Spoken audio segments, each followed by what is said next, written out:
I always loved soccer because I'm very competitive. It was something that I felt like I was good at, which I think people do like to do what they feel like they're good at. It was also a great way to stay in shape. It was a great way to make friends. That was my time after school, that I'd spend time with my friends. I'm not a runner, but playing soccer didn't feel like I was running, but I was able to stay in shape because I had a sport that I loved. When she was turning 5 and starting kindergarten is when she started playing soccer. Being a soccer mom was very busy at our house. Not only did we have Sabrina, but we had 3 other children, and eventually all 4 of them were playing soccer. Sabrina was our only one that kept playing soccer all the way through high school. My junior year, I was in super good shape. I had worked so hard to get to where I was. I felt like I was just killing it, like just doing awesome.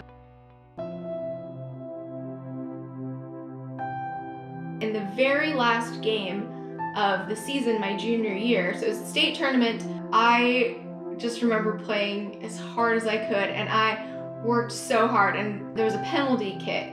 The girl on the other team, who is known for being able to kick so hard, like she should have been a football kicker, she's incredible, and me and another friend set up what we would call a wall. And I remember looking at my friend, and we'd like linked arms and we were like jumping, you know, to try and distract the kicker. And I remember looking at her and saying, "Ready to take one in the face?" Had this never happened, maybe I would have just been in great shape forever, and I would have played soccer in college. The junior year ended in November, so it was cold outside, so I started running on the treadmill. I'd ride the indoor exercise bike. Like, I really just wanted to do whatever I could so that I had the best senior season ever.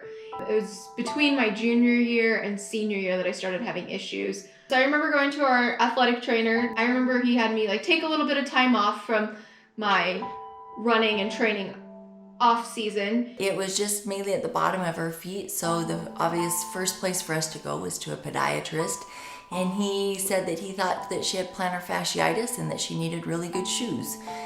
Her feet really didn't improve, and so we went back to the podiatrist. He took x-rays, he looked at an MRI to see the tissue as well as the bones in her feet, and couldn't find anything wrong. Your plantar fascia is on the bottom of your foot, so like it runs to each of your toes, and so it was just really tight. And so he gave me some exercises I could do at home. The exercises I was doing still, I wasn't seeing improvement. When we had explored all the doctors in New Mexico as well as even Colorado, we ended up in Utah at the Primary Children's Hospital.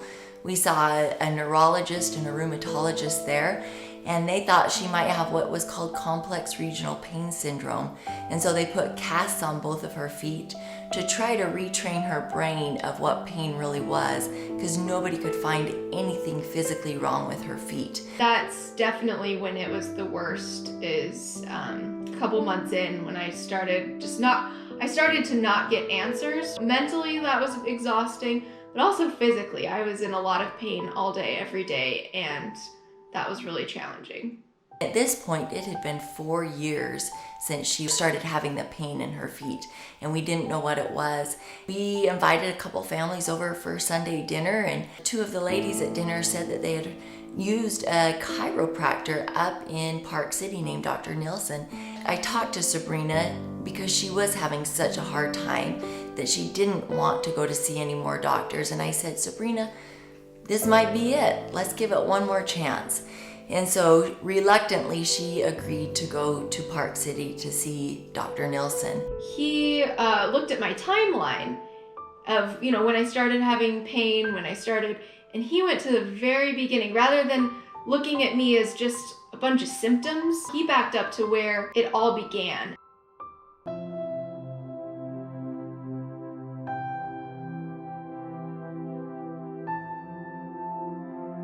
Right then, the girl kicked one right in my face, and she hit me so hard. I just like immediately went back. Since it was the last game and we lost, that was it. I never did go to the trainer. I never did. I figured, oh, I probably did have a concussion. He's like, I think that was it. I think that's where everything changed. Getting hit in the head and going backwards causes your toes to curl to try and like hold you to the ground, you know, so you don't fall backwards.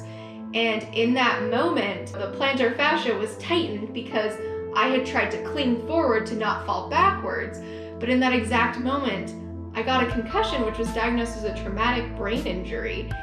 And my brain was a broken record. It was stuck in that moment where I was clinging. And so my brain did feel like I had plantar fasciitis. It did feel like my feet hurt. It did feel all these things because that's where my brain was stuck. From there, he was able to treat me as a patient who had a traumatic brain injury and lived with an untreated concussion for years. And this one weekday she called me and she said, this week has been so long. I've been working 10-hour days and 12-hour days. And I hated even asking because her feet were a very tender issue. But I said, hey, how are your feet doing with all this time on your feet? And she was quiet for a minute and she said, Mom, I don't even feel my feet. I think we have hard things in life to help us become better people. And this experience, it started when I was 16. It forced me to grow up a little bit faster. It forced me to accept some hard truths about life, that it's not fair and it's not easy. And because of that experience, because of having such low lows, I'm able to now experience so many good things and I'm able to be happy.